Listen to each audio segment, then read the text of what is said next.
I just had it. If it was a snake, it would have bit me type thing, wouldn't it? That's right.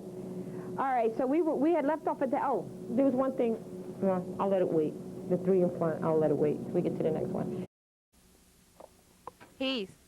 My name is Kagan, and I'm here at the 8th Ankh with Sister Mariah V. Bay, and she is going to be teaching a class on interpreting your natal chart. Thank you. You're welcome. Thank you, Kagan. Right. You're a star now. Well, you were a star always. All of us are stars, actually. We just don't know what kind of star it is that we are. I'd like to start the class with the usual references of, you know, how people get to know what they know and what did they read and credentials, as we say. Of course, there's a list of books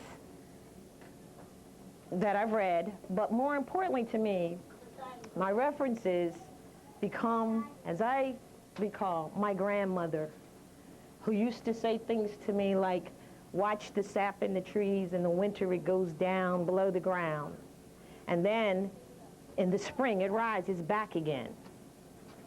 And she said, that's how people are. If something is inside of them, they're sure going to come out in the spring, child, just as grandmothers would say. And then I remember my great uncle, her brother, who was a planter. And he was sort of tracked down by a local newspaper to do an article called Planting by the Sun,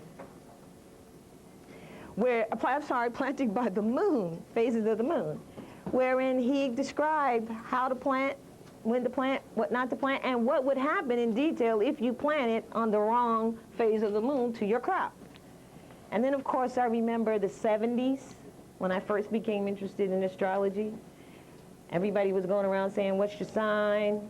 You know, everybody was identifying with astrology at that time. Unfortunately, it became like a fad, faded out, commercialized. You could go and find articles, columns with about astrology then and now, but it's all commercialized. And then, of course, I realized that the reason that it's faded out, and this is very important before even getting into any natal aspects or understandings of signs and planets, is because it was a civilization, and it is a civilization and culture that belonged to us and our ancestors. So it had to be faded out and commercialized, because anything that seems as if we might be getting involved in and getting back in touch with nature, sometimes people feel that, well, we can make $1 off of it, and that's what has happened. So it became faded out. You'll find, if you look in encyclopedias, definitions of astrology that describe theologians, which are men of theory, who say that they arrested and banned astrology, and what they actually were doing was killing a civilization and a culture. If you look at the word cult or occult, what is that? Add chur to the end of cult and you have culture, or it is of a cult. So it's of a culture. And that is what has happened to astrology. It has been destroyed. I recall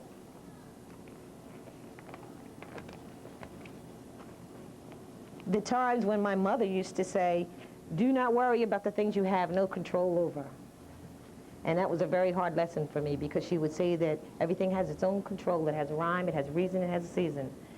I think that my grandmother and my family was actually imparting to me and sharing with me their application of the laws of nature, because that's how they lived. There's just no question. That's the way it was always done. And what has happened now, with us being faded away from it or not, and I think sometimes the reason why we're away from it is that we don't identify with it at all, because it seems to be identified in a commercialized way. Two, it seems complicated to identify with.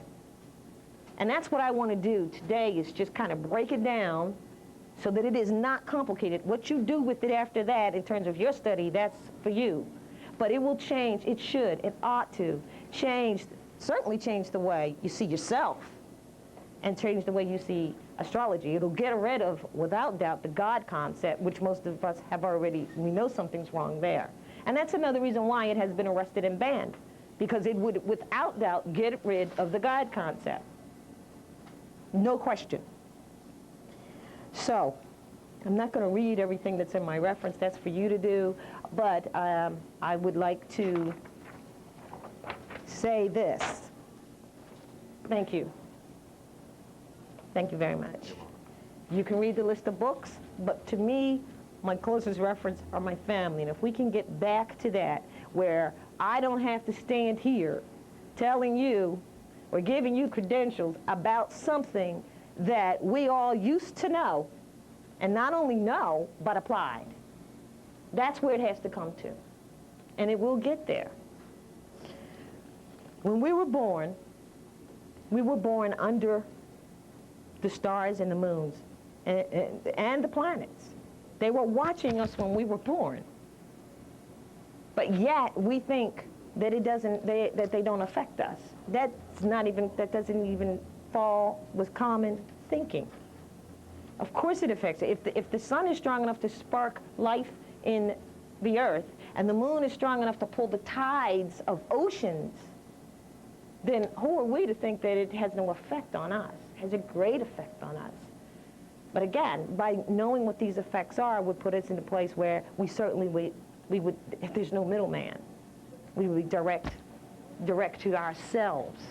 And God said, as they say, God said, I've given you everything that you need. It's inside of you. If you've read Book of Thomas, which is the one I've read, and it's also in the scripture, the Bibliosilitet. I've given you everything that it's already in you.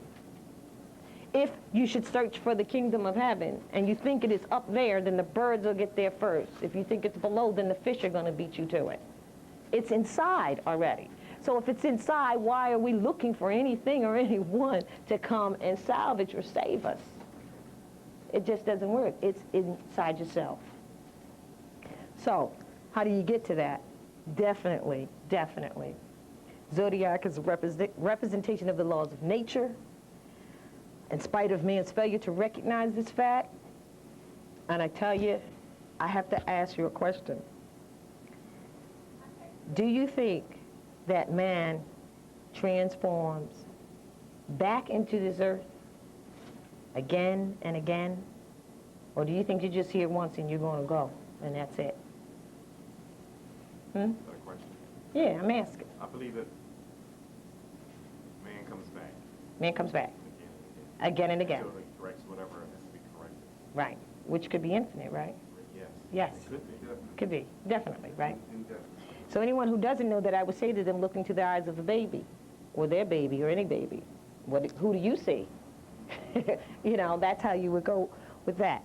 Well, when we're done with this class, one thing I'm assured it's going to do is explain to you some of the things that you do, some of the things that you don't do, and why you do them or don't do them. Yes, you are different. Everybody is a star, as I said, but not the kind of star that's on television, you know, pretending like, looking like I'm making love, but not making love, but I'm nude, you know, but I'm a star. Not that star, okay? Being different doesn't make you strange, but it also doesn't make you any better than the next person. It just makes you more of you, uniquely you. Most importantly, all of the explanations that we're going to give and all of the variations that we're going to give do not come from a crystal ball. It comes from natural law. Now, we talked about what the media wants you to see and how they want you not to look at the astrology. I got to say, before we get into the progression of the sun, as I said, the spring is when things come out. If you will notice, it's around the spring, and someone brought this to my attention just recently, that major laws are made, you know, like right now. They have a law where they are going to allow people, networks, to buy all of the networks. Has anybody heard about that on the news? Yeah. You have? Okay. This is still the spring yet. It's not quite summer, so they got it in right in time. They make these major things in the spring. This is when everything comes out. Now this law for them, or this new rule, or whatever they want to call it in the FCC, will allow the larger networks to buy all of the television stations, right? This is the first time that this has happened, and Ted Koppel said this on TV. We've been seeing him for a long time. In over 50 years, maybe even closer to 100 years, that has even been allowed to buy like that. But there's a reason for that. Because once the larger networks buy it, then we already know they have control of the media, but it'll be done. You can forget about independent TV, and what you can truly forget about is the fact that you may not ever want your child to watch television again, because the lies and what is going to be put on the television is going to truly control your mind. And they're only going to let you see what they want you to see. And it's just like when they had the war on television, they already desensitized our children to actually look at war on TV and think it was part of a video game. Yeah, I was there. I saw when the President Bush, when he was first really into his thing, you know, and he said, and that's before the million Shiites came back and started doing their rituals. So they're over there killing them now, which is why everything's hush-hush. But, you know, you may never know about that. So I remember him saying to the children, our president said, this is not a video game. They were talking to your children. War, real war, was on television, and they were debating whether it was good to have it on TV or not. But here's what we'll do. We'll put a disclaimer so the children will know that this is not a video game. So once the decision where they own all of the television stations comes out, what we all knew about, that they control the media and control our minds, will be more of a reality than what we have imagined. But the sad part is, or the most important part is that even though we're adults and can deal with that aspect, what about the children?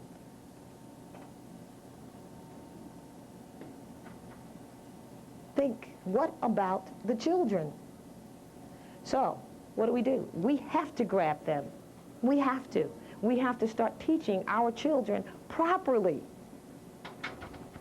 We must. Okay. Just so you know, it's not based on a crystal ball. It's based on on natural law. I want to get started. I got something that I precisely wanted to say. It's about 5 minutes, and it was so precise that I didn't want to have to sit here because I would go off into other things. So I put it on tape. You have the tape, right? Let me just find the... Does everyone here, before I go, because a lot of people here are advanced with some of the astrology, and this is really designed for people who, it's elementary, I think. I mean, I'm excited about it, but I am. I've been doing this for a long time, and I'm still finding out something new every day. Okay, here we go. Does anybody here already know, like, how the sun moves, the progression? I mean, are we already there, basically there? No. What do you mean progression? Okay. Right, the lights. Yeah, can you get the lights for me? The progression meaning how it travels, how it goes through, yeah. That it goes through the signs, the seasons, how it gets there. All right, we'll just sit through this. Yes, this is in the book. I don't have every page of the book in, but I do have this in. Okay. What? Yeah, sure. Tell me. Here you go. Okay. All right, we're just going to play this. It's about what? Is it 5 minutes? I want you to just kind of think about the movement of the sun. Oh, great. We have some children here. This is good. This is perfect. All right. You got the lights? Yeah, you're right. That were used during the time that they banned and or arrested our civilization and culture, that but yet used, not, I won't even say to create theirs, but used in their religion. I'm going to pull them right off of there. And I was just wondering if you could see one right now. Think that's a flat red thing? Huh? You like that? All right, listen, I want you to listen to something about 5 minutes, okay? Okay. All right. The sun rises on the ascendant, Aries, in Right the there. northeastern hemisphere, Right? where it ushers See? in nature's new year, at the spring or vernal equinox, bringing us equal day and equal night. It then moves into Taurus, where it is fixed or Right. stable in the middle of the season. From there it moves into Gemini, where it begins to mutate out of the spring season and turns to Cancer in the north. Oh, yeah, right there. This is the summer solstice, where Right the here. sun remains for 3 degrees and brings the longest day of the year, as it is at its highest point in the north and summer is initiated. The sun then moves into Leo, where it is fixed and dignified in the summer season. It then moves into Virgo, where it begins to mutate again out of the season. When the sun turns to Libra, it is on the descendant line in the west and is beginning its descent into the colder days. Here, the fall or autumn equinox takes place, where once again we have equal day and equal night. It then moves into Scorpio, where it is fixed in the season, and on to Sagittarius, where once again it mutates out of the fall season and continues its descent into the darker, colder days. When it moves into Capricorn, it is at its lowest point in the south, bringing in the winter and the shortest day of the year. This is the winter solstice.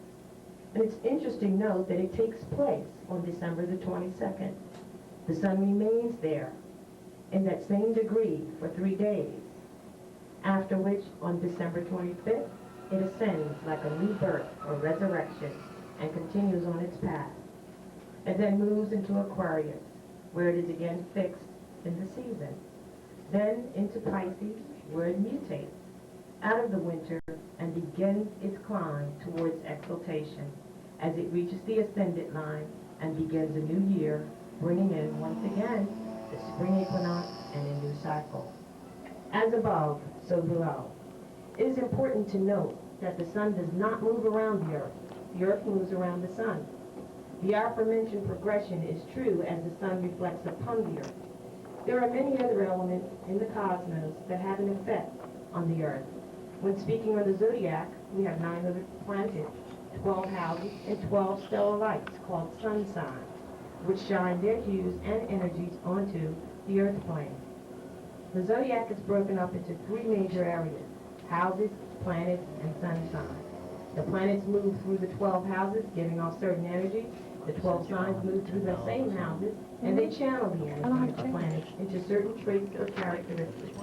The houses that the planets and signs are in determine which areas of life are affected by their influence. The most powerful influences are from 7 planets, the 7 ruling powers: the Sun, Moon, Mercury, Venus, Mars, Jupiter, and Saturn. The Sun gives you life and determines your character. The Moon determines your emotional self. Mercury determines your mind or intellectual self. Venus, your love nature. Mars, your energy or action. Jupiter unfolds your gifts, and Saturn disciplines you. Your individual self, or body, and personality is determined by your ascendant sign, the sign that is on the horizon at the time of birth, hence your beginning of travel through the zodiac. Uranus, Neptune, and Pluto are not left out. They are higher octaves of Mercury, Venus, and Mars, respectively. It seems they give you a second chance to fine-tune yourself before Jupiter bestows your gifts, unless Saturn will make you do it all again until you get it right. It is said that you will not get out of this universe until you have passed through the rings of Saturn. Saturn will not let you pass until you have disciplined yourself properly and know the laws of nature, as you must take them with you wherever you go. It has been written that the chosen few are 144,000. This will fall as truth when each one of us has come back and learned the lessons of each sun sign. 12 times 12 equals 144. So don't fret about your accomplishments or your disappointments. You will return until you make yourself whole, and you will return to receive your honors, awards, and achievements. All that is in the cosmos are a lesson in the laws of nature, and we must know them all. At this time, we are in the age of Aquarius. An age is determined when two moon planets meet on their path. They travel together and create a magnanimous magnetic influence of their traits and attributes, and the traits and attributes of the sun sign they are ushering in. Aquarius is being ushered in by Uranus and Saturn. Uranus, who bows down and bends to no one, is asking that we heighten our love nature to altruism, love in a broad spiritual sense for all. Relentless Saturn is making a statement that if you do not, you will be severely disciplined. It is clear we had all buckled down in our instruction because the rays of Uranus and Saturn are dynamic. I see the sun and the moon as mother and father. The sun, father, sparking life, and the moon, mother, giving birth perpetually. I see the planets as their children, dancing and playing, going to and fro on a course that becomes their very own playground. The signs are the stellar lights that shine upon the planets' arrival as they both, planets and signs, travel an approved course set by their parents in and out of many mansions in the sky. The entire cosmos are intertwined and repetitiously demonstrate the laws of nature, rigidly planted in divine natural law and order. So we too are an act of nature and are affected by the movements of the cosmos. These movements create 131,760 astrological types and 131,400 varieties of personalities a year. Which one are you? And what lesson are you here to learn this time? Thank you. The music. Okay. Now, what I want to show you with that, I had to do that because that is the progression of ourselves. The seasons, the sun, the way the sun goes, and the seasons that it goes in. I wanted to make a point of the fact that it starts at the cardinal sign, Aries, here. This is foundational, because with anything, you have to have the foundation to build with. It ends here. It starts with cardinal sign, which is Aries. Then it goes to a fixed sign, and then it goes to a mutable sign. What that means is the cardinal sign starts the season. It initiates the season. The fixed sign, which is Taurus in this case, for this season, this is one season right here, spring.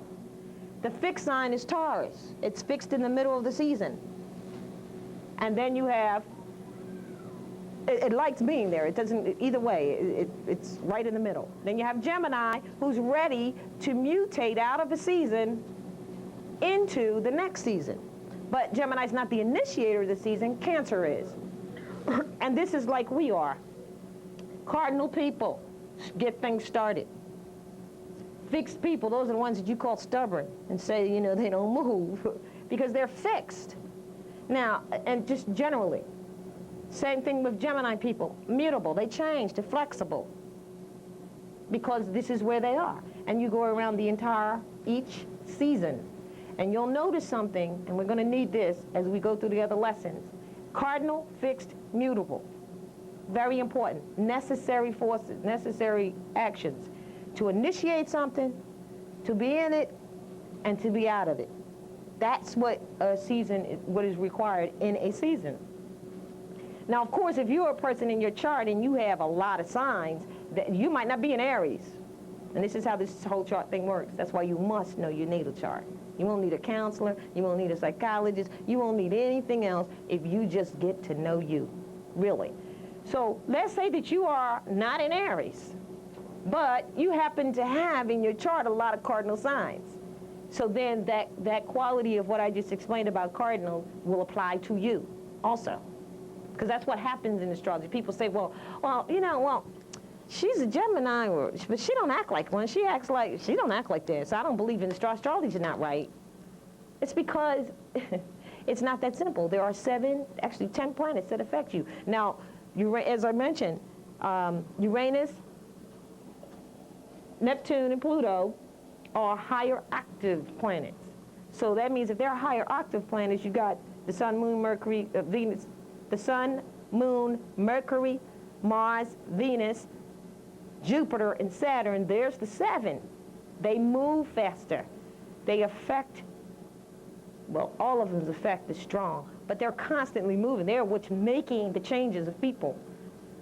The sun being your giver of life, that gives you life and your general characteristic, and the moon is your inside self that not very many people get to see, and then your ascendant, that's the outside personality of you. That's what was on the horizon. That's what many people get to see. So there's a lot of variations, a lot of them, but if we can get to know the foundational, so in other words, even if I were to look at, if you were to look at someone's chart and it had a bunch of signs in it, you could at a glance say, well, gee, our Aries is cardinal.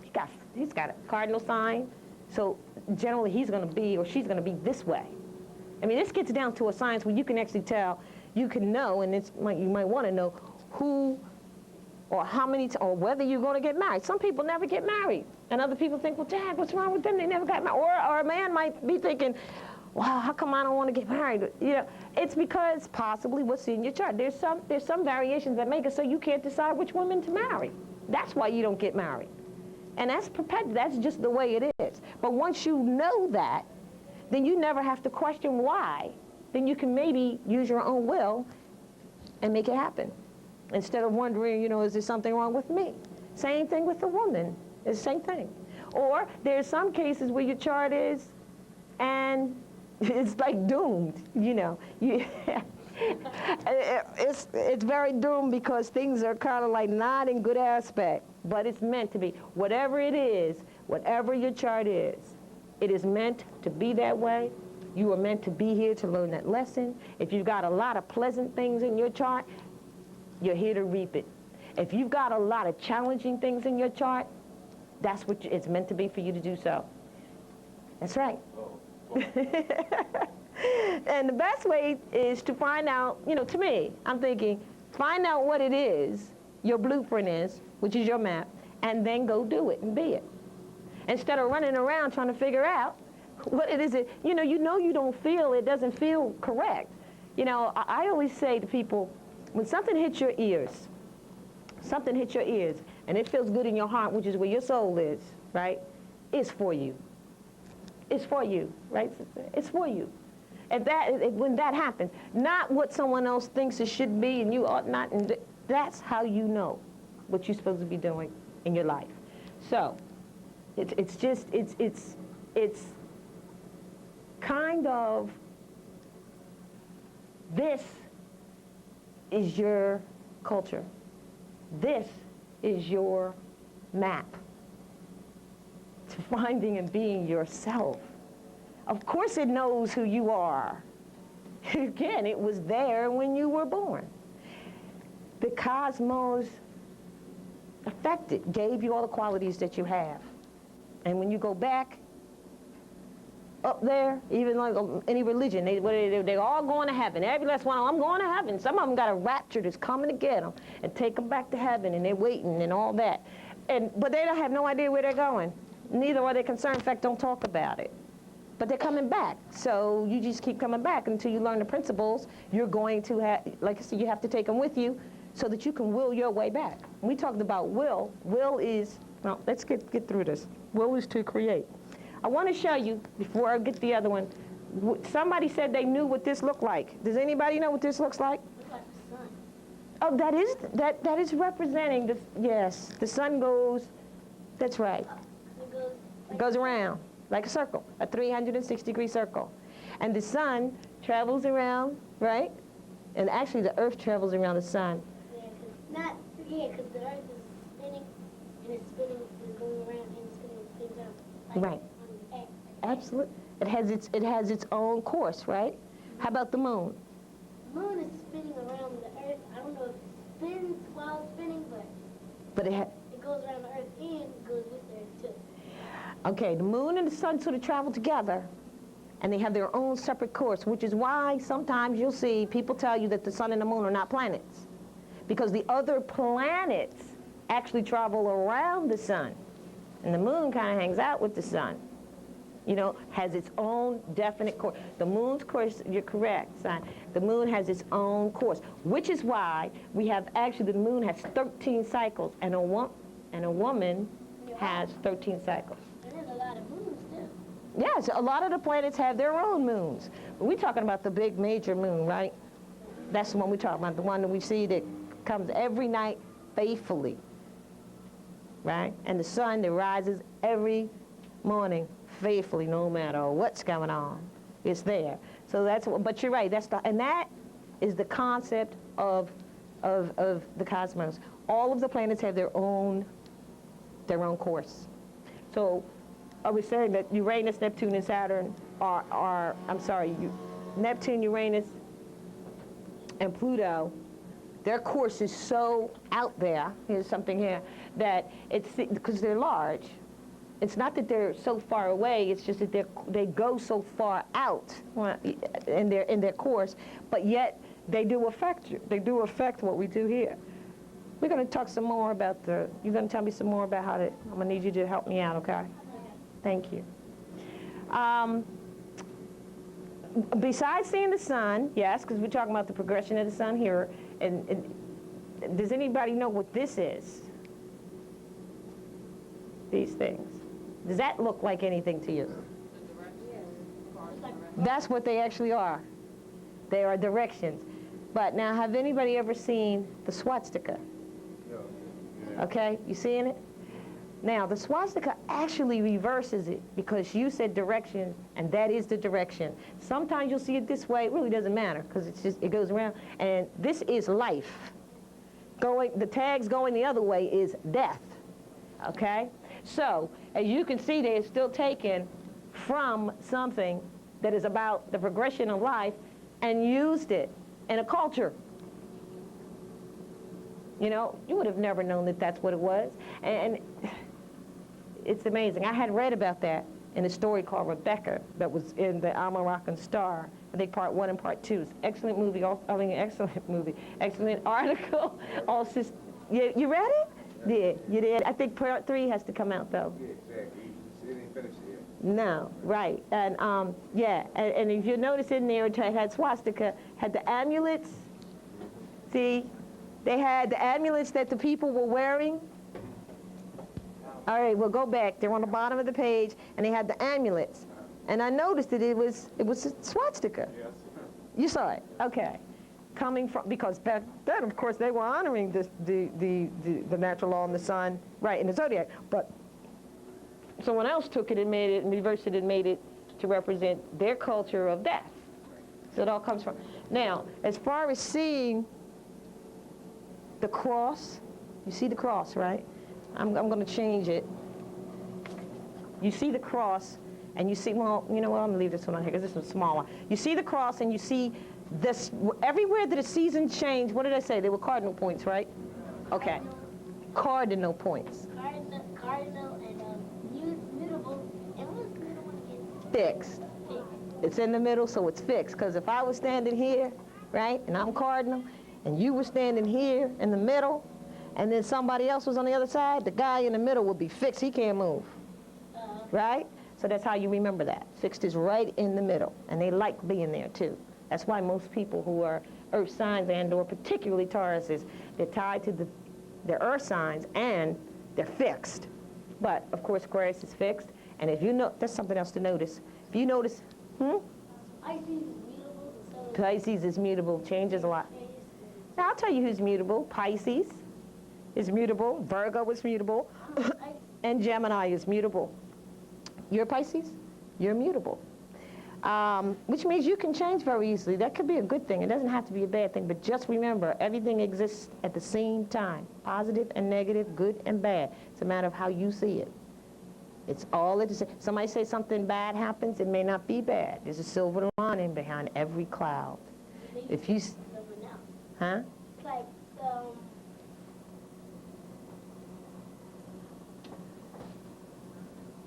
like more trees, like a whole lot of trees grow in the city. If people think it's bad because it blacks out the because then it blocks something out for them. I don't know why, but some people don't like trees in their room.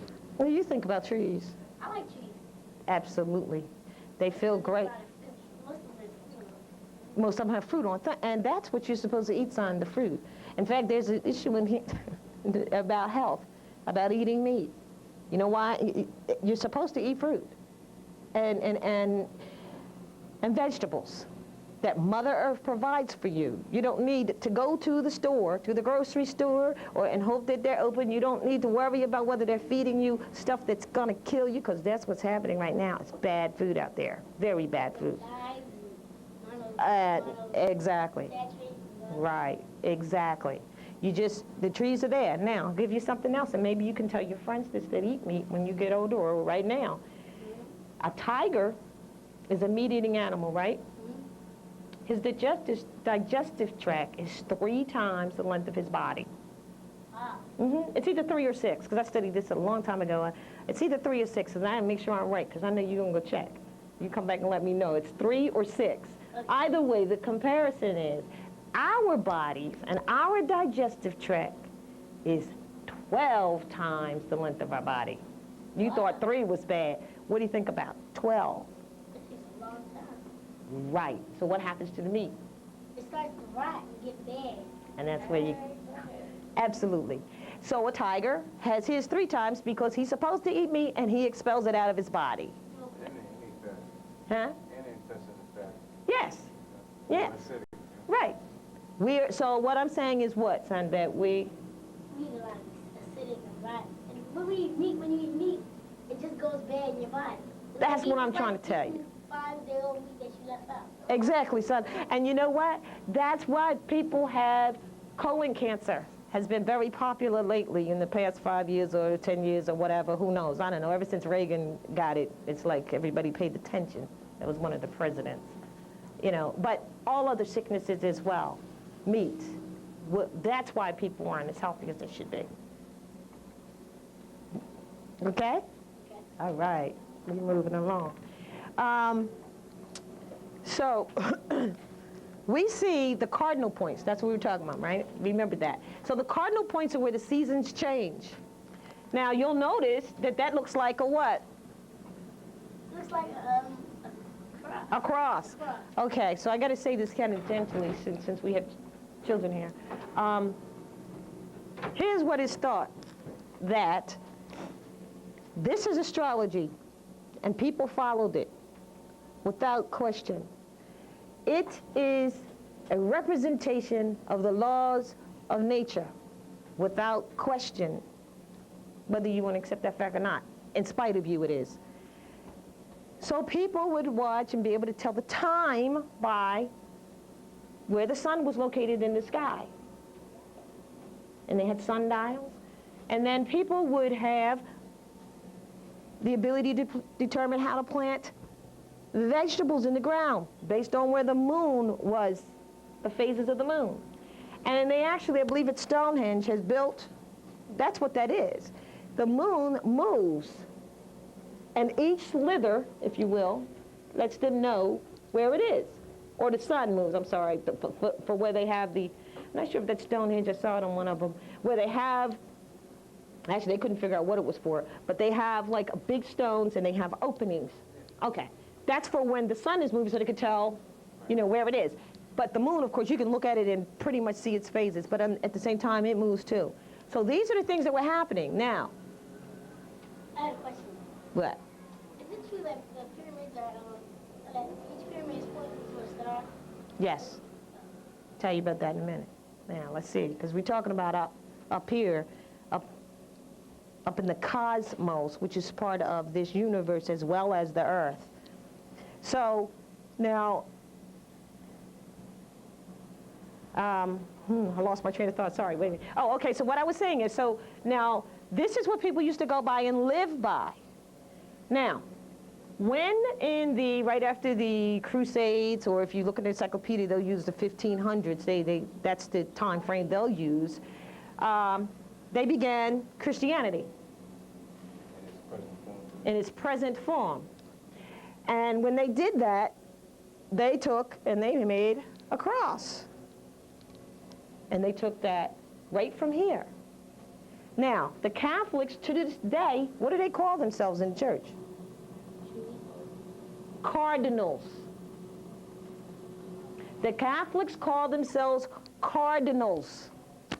And they do this. So what they're doing is giving respect or homage to the cycle of the sun. But you don't know that. That's right, they do that. Yes, sir. I couldn't figure out what that is. They're doing this, they're doing that. That's what they're doing.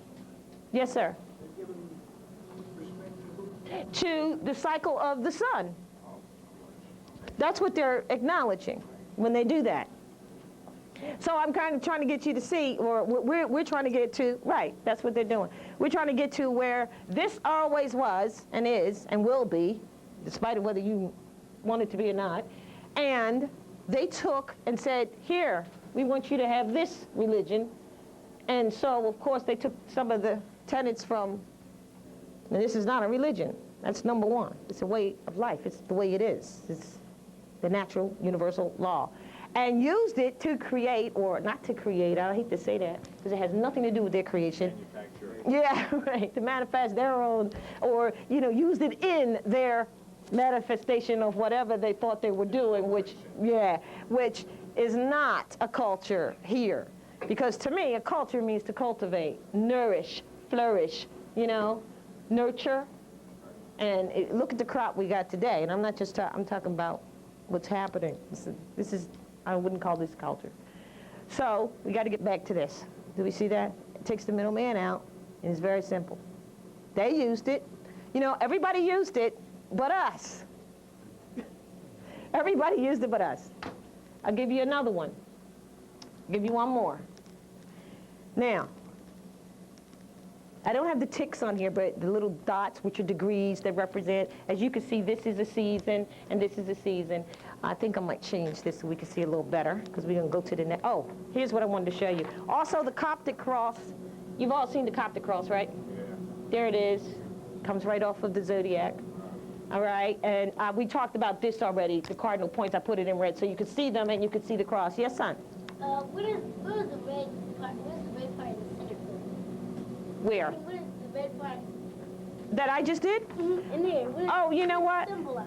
Nothing but a 360-degree circle, and I like colors, so I just put it there. But it looks like, as long as it's a circle, huh? Like the sun. That looks like the sun. Very good. And it is. That's what it is, because everything is going around it. So I put it there to be the center. But I didn't put it there to call it the sun. I just like dots, and like this one that I'm going to put on. But I'm going to call it the sun from now on, because it's very good. It's smaller, but we're talking about the sign, so the sun can be small for this explanation. See, this one I made black because I made the lines red, so I wanted it to show up, okay? So that's the sun, and this is how the earth travels around it, because the sun does not really travel around the earth, but the reflections make it look that way, and the zodiac signs. So what you've got, you've got the zodiac signs moving, you've got the planets moving, and we're going to go into the houses that basically we're going to call stationary, because they don't move. Oh, everything moves, but yeah, the planets and the signs are moving into the houses, because everything has motion. So now I've showed you the cardinal points, which we did earlier, and I wanted to show you the Coptic cross, which you see now, and also in between every sign, season is 30 days, correct? Yes. Now, you know what? I didn't let this dry, but, oops. I didn't let this dry, so I have to run it again. So those little smudges are from that's what got all over me. I'm trying to figure it out. Okay, so now, here's your signs. Now, in between, this is again, here's our season: spring, summer, fall, where the sun falls, or autumn, and then winter, and then back again. And within each season are 3 months. And within each month are 30 degrees, which are liking to days when you're in astrology. And then these are broken up, which we're going to get into 3 areas, which is why I wanted to tell you that although you may be in Aries and you are ruled by Mars, you may not be ruled by Mars because 3 planets, it's called the changing of the guards, come in and rule that. But before I get there, in between, not only just the months, but the whole thing. Let's see, where Leo.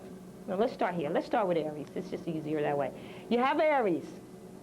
If you count, and if you're looking at the front of the cover of the book, I put this on there.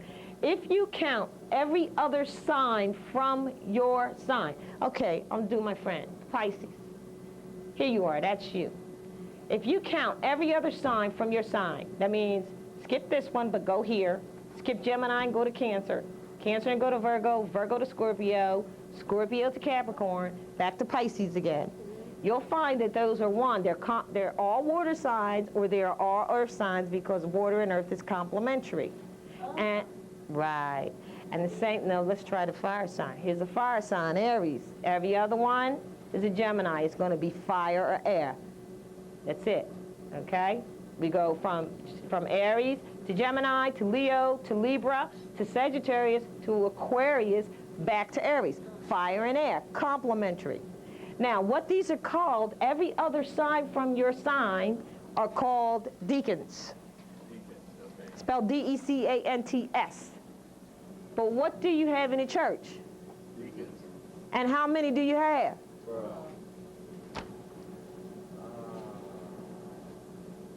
You see? Should only be 8, huh? Oh, hey, no. Should be, got it now? Got it now? Cardinals and deacons, right off of here. Now, you heard on the tape me talk about, and I said, interesting to note that when the sun gets into Capricorn, which is the winter solstice, which starts on December 22nd, it stays there for 3 degrees, and then it rises out like resurrecting out of a grave on December 25th. Okay. That is what actually happens. And you know what? What I'm telling you is not something that I went and figured out.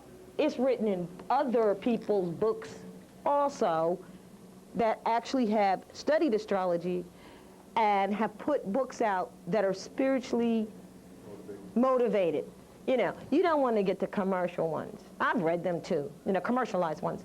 You know, but it's all there. But so you can go and find this. In fact, 2 books I have right now have it in. A to Z Delineator and Message from the Stars by Max Hendel. It's there. And when you read it and when you see it, you're like, wow, why didn't I know that all the time? I could have figured this thing I got going on about something's wrong with this God concept a long time ago. Because it would have went, you know, like, how did it, men used to say things that make you go, you know, or I could have had a V8 or whatever they say.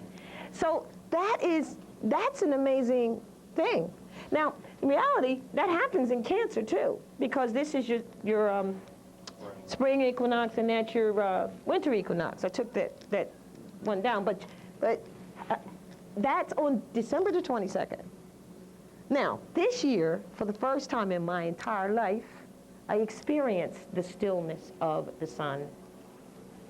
And it was amazing. You ever go out and it's just a beautiful night or a beautiful day or a beautiful morning or a beautiful sunrise? I was out and I was running. It was, I guess it was December the 23rd or the 24th. It was in those 3 days. Even though days in astrology are different, it's degrees, but it ends up being equating back out to days to us. It stays there. It stayed there for those 3 days, from the 22nd to the 25th. So I was out, and it hadn't dawned on me. I missed it. You know, I had missed it. Missed that what was going on. But I was with some friends, or I was going to that. I was leaving, and there was a few people that were standing there. We were outside, and it was like, okay, see ya. And then one of them said, wow, it really is something about the night, strange or nice. And then it hit me. I said, oh, this is the winter solstice. Everything stops and kind of, you can feel, and even though everything is not really stopping, but the motions on the earth and between the cosmos makes it appear that it is. And I said, oh, this is what it is. And that's what we were feeling. It's a really interesting, I mean, it's real. It's like, you know, saying it and showing it here is one thing, but experiencing it. And December 22nd? well, between the 22nd, 23rd, 24th, and then on the 25th, it goes and it starts moving again. This happens every year. But you're going to feel it. It's something you got to feel. Something you got to feel right. Yeah, because you never pay attention to it. It happens in spite of us. We just don't pay attention. We're not in tune to it. So it's a really nice feeling. But just to think that, you know, that was used for the Christ story, rising in 3 days, even though that was back in Easter. At those points in the season, would that be an ideal time to start something or to stop something? Or Absolutely. Playing something. Absolutely. Absolutely. You're right in tune with Mother Nature. Listen, one thing you can know is they say New Year's January 1, right? But let's think about it for a minute. When is the nature's New Year? March. In the spring. When everything else grows up. Why are we sitting here, you know, I mean, right? Sister, you December 22nd. in the dead of winter, you know? Does that make any sense? To have the new year on January 1 when Mother Nature is bringing forth everything in the spring? Yeah, I would think, but... So yes, your answer to initiating at the beginning of seasons, yes. I was going to say, I would think that it might be, the beginning would be December 22nd, because as they say, like, I believe some of the Hebrews, they were saying how day starts with night. Like, how things start to become, like, basically the void is the beginning of all things, and things come out of the night. Yeah. Yeah, and the night then comes the new day. And in a sense, you could say that the winter solstice is the night. Actually, it is going into, as far as the sun goes, the progression of the sun, it is clearly going into the darker, colder days. No question about that, because it's on the side where, like here in Cancer, it is at its highest point in the summer, right? That's why Leo is where it rules Leo. Right. But that's the summer, because it's in the middle of the summer. It's dignified. Yeah, But like, the sun rules Leo. Okay. Even though it rises here, this has nothing, you know, it rises on the ascendant and represents your sun sign, whatever happens to be there. But it too rules one of the signs, and it happens to rule Leo. Why? Because it's the highest point in the heaven, right? Yes. And so it's going to be dignified when it's in the middle, not the beginning. It's just starting, it's initiating, right? And then by the time you get to Virgo, it's getting ready to mutate out. So it's got to be, it's dignified right here. Okay. Got it? But yeah, like sorry. that, I mean, that's basically, if you ever read the crucifixion story that's in the Biblio text, Yes. that's why they was trying to hurry up and crucify him before nightfall, because that would be the Sabbath. Yes. And the beginning of the Sabbath is the beginning with all their days when nighttime hits. And, but like, I mean, it depends on how you're looking at it. Well, was the Sabbath considered a Saturday to that? Do you know? Okay, but see, the beginning of your They week, call it Good Friday, but he was in preparation for, But the thing is, Sabbath hit as soon as the sun go down. That's the beginning of the right, next and day. Jews have that philosophy too. You know, they Yeah, have that's their what I'm home. saying, Hebrews, yeah, Hebrews, today's Hebrews have that. Yes, before the sun goes down, yes. And then they get, and I believe that their history is coming out of a greater understanding. This book called Stolen Legacy talks about, like Stolen legacy, yeah, how about that? Mystery system, yeah. Well, they kind of, It was but, based in one, basically a science that was like kind of understood by the ancient scientists, I guess, right. who would be documenting the way time, the way things flow, the Right. order of things. Right, understood. But another thing in reference to the modern day Jews of today, is it Saturday or is it Friday? It's Friday. Friday night. 6 o'clock. Friday night. Friday night, as soon as the sun goes down. Time is based on, and that's basically time, my understanding, is based on the elapsation between events? I just know it's Friday evening. It's not yet dark, but it's on its way. Yeah, they're in the middle. In the middle, right? They don't know, on just this one point. They don't know, is it going to go this way or is it going to go that way? Who's going to end up winning in the end? So they're kind of on the middle of the fence there. Because like the Muslims, like you mentioned Shiites earlier. I mentioned that only to, yeah. So, in a reference user. So I'm going to use I it as a reference. again because the Shiites and the Sunnis, when they make their prayers, they make their prayers according to the rotation of the zodiac. Okay, Of the zodiac. Yeah. The signs there. So they have one, what you're speaking of, when the sun is descending, they call it, the Muslims, they call it in their Arabic language, they say the Maghrib. okay, Setting. right. So, and that it's not dark, but it's like quite dusty before the darkness comes totally in. Right. Now let me tell you something, because you're talking about rituals and Yeah, they're rituals, right? rituals. Now, this is my opinion about Right. that. Once you know this and understand the movements of nature, Yes. you don't need a ritual because you become that. Just in your acknowledgement of it and knowing that it exists, you are it. You become it. You live it in your daily lives. You represent it in everything that you do. Okay. You follow me now? Follow you. I'm not saying that anybody who's doing a ritual shouldn't do it. I didn't say that. Right. I'm just using them for a reference point. Yes, I understand, but I wanted to, Yeah. you talked about the prayer that's done 5 times a day or whatever that they have, and I just wanted to Like make the that point up. Christians, with the Christians, the cardinals, and the deacons, how they did that. So I says, okay, then when you got into that, I says, okay, Now you see how they do their they do thing. theirs. Everybody's doing their thing Right. off of this thing that, it's not thing, laws of nature that is there in spite of whatever anybody's doing. That's true. So why you cut the middleman out? You know, the God concept is gone, and this is why this was banned. And you know, from the, like I said, the men, the theologians, which are just men of theory, and it was banned and actually to kill the civilization and the culture. This is why, because now you're not going to believe in God anymore, and from their from their perspective. It's more wickeder than what it appears. That's interesting because in the Quran, because I read it, in some place I was sitting, the Bible and the Quran, so I was just going through those. I was going through the Bible and the Quran, and I noticed in the Quran, I heard this in the Bible also about the zodiac, speaks about the zodiac, but I know it's in the Quran. Okay. It's in the Bible too. It's in the Bible, but It's in the Circle 7. circles. It's everywhere actually, but people don't recognize it. But go ahead. What is in the Quran? It speaks about the zodiac. What you're speaking of, it speaks. What is it? What does it say? I mean, what position is it? Because see, in the Helios Bibliothèque. Pay attention to the signs of the zodiac. Okay. Okay, good. It's how do you say it? Uh-huh. Constellation or something like that. Okay. And So do they do it? no, No. they don't. Okay. No. But it says it. But it says that. Okay.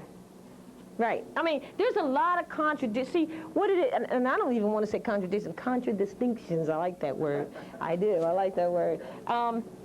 That we live under every day, and it's like once you realize it, it's like, oh, wow. That's just like I said, once you know this, it's you. And that's my intention is,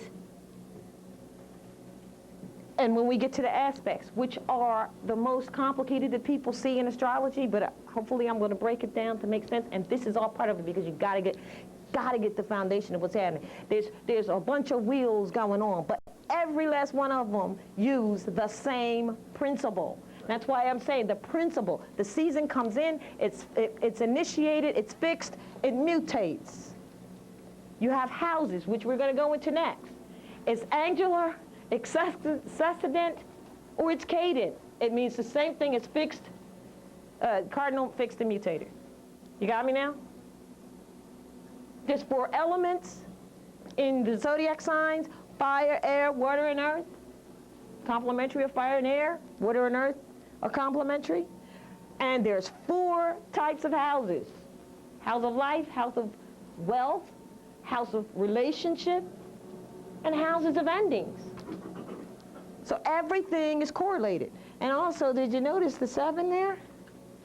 The 3 times 4 is always 3 by 4. And I told you there's only 7 main ruling powers. It's exacting science. It does not fail. It will never fail you, ever. And it's your knowledge that yeah, and once you start utilizing it, man, you know, they worried about you conjuring together. Well, this is why. Because you might come up with something. That's nothing compared, don't even worry about that compared to what can happen now. Because, as I mentioned, we're in the age of Aquarius. It is the age of knowing. But what people forget is, because opposites, as we call it, they're really 180-degree polar reflections, not necessarily opposites, okay? Reflections. Leo's here too. You gotta be. You can't be in Aquarius without being in Leo. It's just like if you go back to the biblical times and they talk about Aries, the lost Moses, Aries, right? Lost sheep, right? Aries, ram, sheep. And they talked about Judgment Day. That's what's up in there. Lost people and being judged. Libra, the scales, the balance. Then they went into Pisces when Jesus Christ was born, right? Okay, they talked about, you see cars, you'll see cars that have Jesus' name in a fish. You ever wonder why? Well, that's why. There it is. Right? Now, so if Pisces was in with Jesus, and by the way, it's the house of secrets.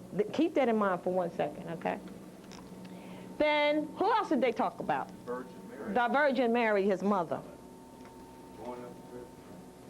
You getting it now? Yeah. So what about Symbolic. Once you know this, you'll see everything. Okay, I have a question. Now they're talking about, I guess for maybe a few years now, Aquarius and Leo. Yeah, when the moon is in the 7th sign and Jupiter aligns with Mars, then peace will guide the planets and love will steer the stars. This is the dawning of the age of, we almost want to sing it, right? Okay. That's where we are now. Would you like me to explain what that means? Okay. What that means is, so, you know, it's funny because, again, I got to go back and reflect. I recall the 70s. Great time. No question a great time. Because even today, the music we had is still out, but they got some other stuff they're talking about on it that, you know, is cool, but it's not cool. It's all about sex and exploitation and lust, and that's a shame, because that's the lower self, and that's messing with our children. Really, we should have been doing this and teaching them a long time ago. But we thought that what else was happening was something better, and it is not and never will be, and you'll come back to find that out. And you may have to come back a lot more and go through a lot more suffering, and there will be a lot of suffering than what you had you done it when you were supposed to. But then again, we're all supposed to be where we are right now, so that's the way that goes. Right? So I just remember that in the 70s, people were, there was a certain consciousness going on in the 70s. They were already off the planet already. It was an off-the-planet kind of experience, right? I remember lots of groups. The Fifth Dimension, by the way, look at the name. Fifth Dimension did. Yeah, but you know, they probably couldn't. Fire did something. Earth, Wind, and Fire, there's your elements.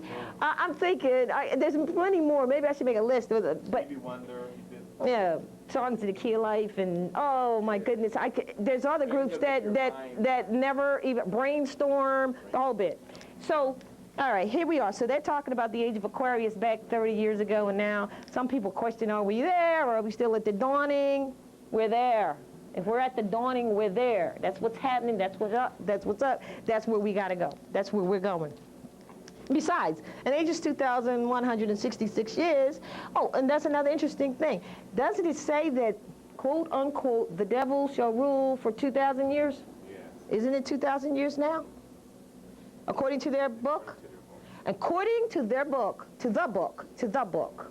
Because, see, it's not what's in the Bibliothek or the Bible. It's what's not in it, or it's the failure to know how to interpret it. Like, for instance, the book of Barnabas isn't in it. It should be.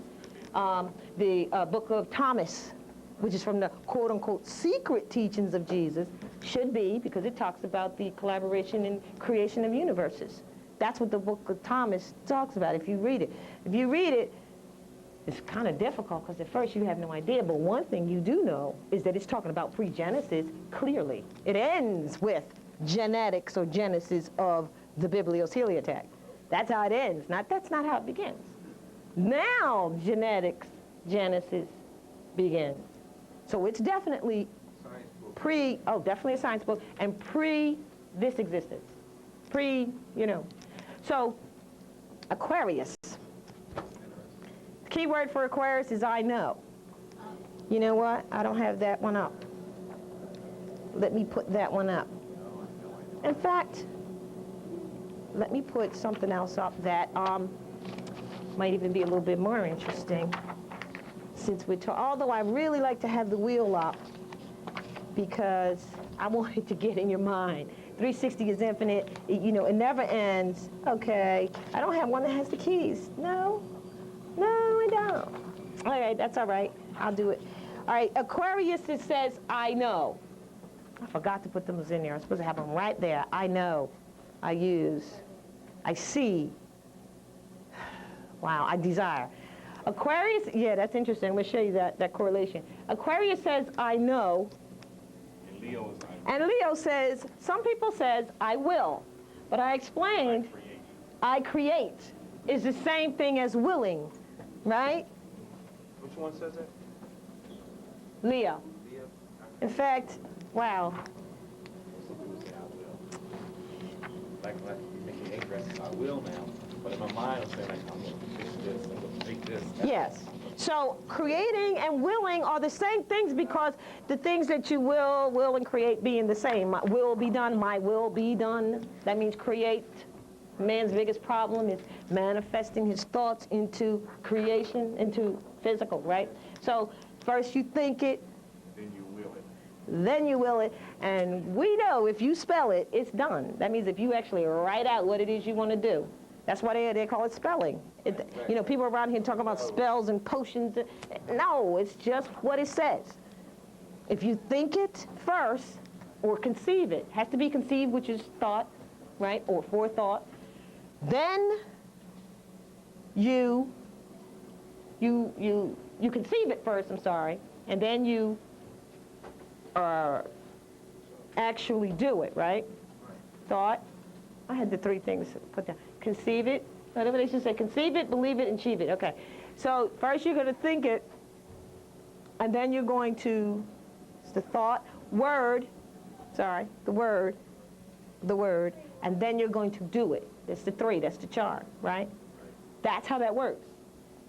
So I lost my train of thought on what I was saying right there with that, with the will. Okay, so the will be done is the actual doing, Think it, right? Will it. Right. Word and then, so that means if you speak it, which is why it's very, very important, and this is the hardest lesson for everyone to learn, and I'm included, that's why I'm here, is what you say. What you say, don't you think? It's coming back. Saturn's going to make sure everything you do and say. See, first of all, if a person is thinking, you ever be with someone and what they do is they say they're going to do one thing and they do another, and you sitting there saying, well, why'd you do that? I don't understand why they did that. Because they thought to do it. That's why they did it. It's just that simple. Like I said last night, my buddy, he's Gemini, he said he's going to, and I said, don't say that, man, because I know you're not. Right, okay, and see, you're Leo, right? I'm a Leo. All right, now let me say this. So you have to think everything that you're gonna. If you need to get up and go get a drink of water, go to the bathroom, you have actually thought and actually visualized and done it in your mind before you got up out the seat and did it. And it's so quick that you don't really know that. Then you do it. So what I was saying is if you spell what it is, that's why people say write down. People write down what they're going to do every day instead of remind. But if you actually spell it, that means you're thinking it, you're speaking it, you're writing it, which is spelling it, it shall be done. So we were talking about rituals. You don't need all of that. You are it. back to where we are, age of Aquarius. Aquarius is I know. Leo is I create, and you'll see I will, but we understand now that will and create is same thing. And create, and why are children associated Leo? Because you create them. That's why. So that's why the children are in that house. So if you know something, well, if you can create something, you must know something, right? And if you know something, then you ought to be creating it, right? Same thing with Taurus. Wow, I can't put this up. Taurus is, here we have Taurus. Taurus is, I have. It's 180 polar. Reflection is, I desire. What you desire, you usually have. And what you possess is what you desire. Right? Usually, right? Isn't that how to go? Same thing with, okay, here we have Aries and we have Libra. Aries is about, I seek myself, period. They just, I am. So they're about self. That's what Moses said, I am. No, I am. I am that I am. Right. There you go. Right. Right. So Libra is about a unite, partnership. Now here is, and because last night I think Brother had mentioned that we need to look at the female-male polarity thing. This is it. I unite. I unite? Yeah. Well, can you say I become? No. I unite. Okay. Well, I have not heard or used I become. But, you know, let's think about that. No. Because I want you to think of this as the man being born. Man is being born in the zodiac, okay? Just think about this for a second. Okay. You know, from this perspective. All right, he's a baby. He's being born. He doesn't know anything. He comes in. He says, wow, I am. No, I don't know what I am. I don't know, but I am. And he says, whoa, wow, I have. Right? Now, he could be thinking what he has, hands, arms, legs, feet. But in our world, in our lower self, we're talking about possessions of physical, material possessions. And so now, he says, I am. He says, I have. He says, and Gemini, he realizes he can think. He says, I think, which means if you're thinking, you can communicate. Because if you can't think, you aren't communicating very well. And then he realizes he has feelings in Cancer, so he says, I feel. And then he realizes that he can create, so he says, I create, or will. And then in here, although Virgo is the house of health and service, Virgo people are very analytical. I analyze, because man realizes that he could do that. But once he analyzes, he gets to Libra, which, by the way, you know, we're up the upper half here. We're halfway, midway. Libra, scales, balance, this is all put together just as it divinely. And Libra says, I unite. Uniting, and what she's going to unite is the bottom with the top. All things that we know right now. So, man says, I am, I have, I think, I feel, I create, I analyze. Very exacting. You ever deal with Virgos? They analyze to the end of the world. Right. Too much, sometimes. And they're mutable, so they can't make up their mind. But here comes the scales. I balance or I unite. Man realizes he has desires, right? Mental exploration, I see or I aspire, meaning, oh, I see because, well, let me just go through it and then we'll do the polars. And then he realized, yes? I'm saying, what would be the difference between aspiration and desire? Because aspiring to a higher mental level. Desires are just worldly desires. External, one is dealing with the external. External, right. Which is why Neptune, Uranus, and Pluto are higher octave planets. They're dealing with the higher octave of, okay.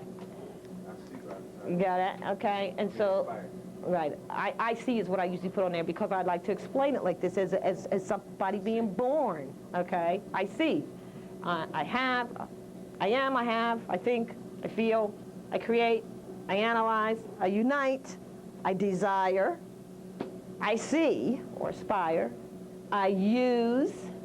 Capricorns are very using people, positively or negative. It depends on which way they use it. They're into social status.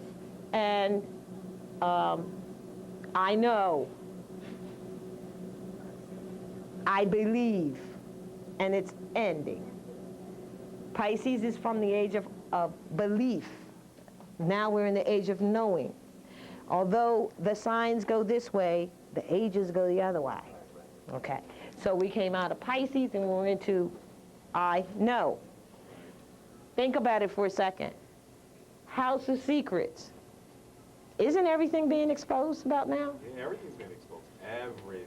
All the secret societies are on TV now being exposed. They started exposing the Catholics in the church, messing with the little children. I'm sure we could all think of many more. Skeletons are coming out of the closet. You have to be who you are, and you better know what you know. If you don't, you better ask somebody, because it's time to know, not believe anything. People do not any longer, they're questioning their religious situation because they see flaws in that, because it really doesn't make sense. I understand the concept now with the Jesus Christ theory when, Moses with the ram. And people want to still worship the ram when it was out of the ram had passed. Yes. And now they're into the age of Pisces. Right. And this is the golden calf That's age. when Jesus. Taurus was the golden calf age. Yeah. And Gemini was upper and lower Egypt. The duality, upper and lower Egypt. So they didn't want to do this. Now you're getting it. Now you're telling me that you're able to read that symbolically. Well, actually, because I was in one time in Egypt, in one of the pyramids, I looked up, and you can see that the astrology chart of it's like, well, that is interesting. You'll see the astrology chart in the City Hall in Philadelphia in the middle of the courtyard. I couldn't speak the Arabic to the guy and say, like, explain that to me. Why is that there? But it would have been nice if you had. But now let me say one other thing.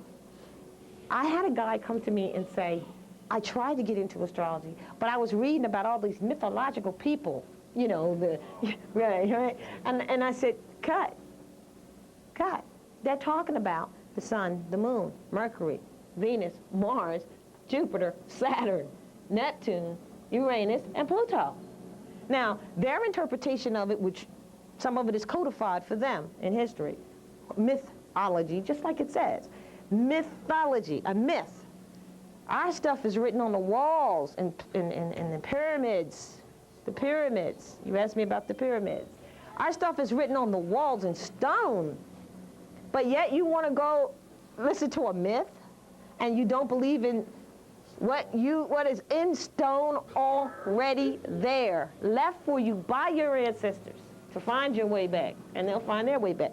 And yes, as the young man said, the pyramids were built, and they're like an airplane that comes in and has the lights at the runway lights, right? A beacon. That's what the pyramids sort of represent navigationally to the heavens, or to the cosmos. And that's proven also in what appears to be landing strips that they found. They make you, we have without question been, it says, my people perish for a lack of knowledge. It's time to know. That's why we're in the age of knowing. And for all those who don't come in the light, or as it says in the poem, well, hey, one warning is all you're going to get. Many are chosen, and actually the truth is, you choose yourself. Ain't nobody choosing you. You're choosing yourself. That's it. So we're in age of knowing, which means a lot of the secrets that have been kept are being exposed. The Masonic orders are getting to get. The Europeans' imaginary hold on us. Right. Right. Like yeah. Yes, sister. How long does an age last? 2,166 years.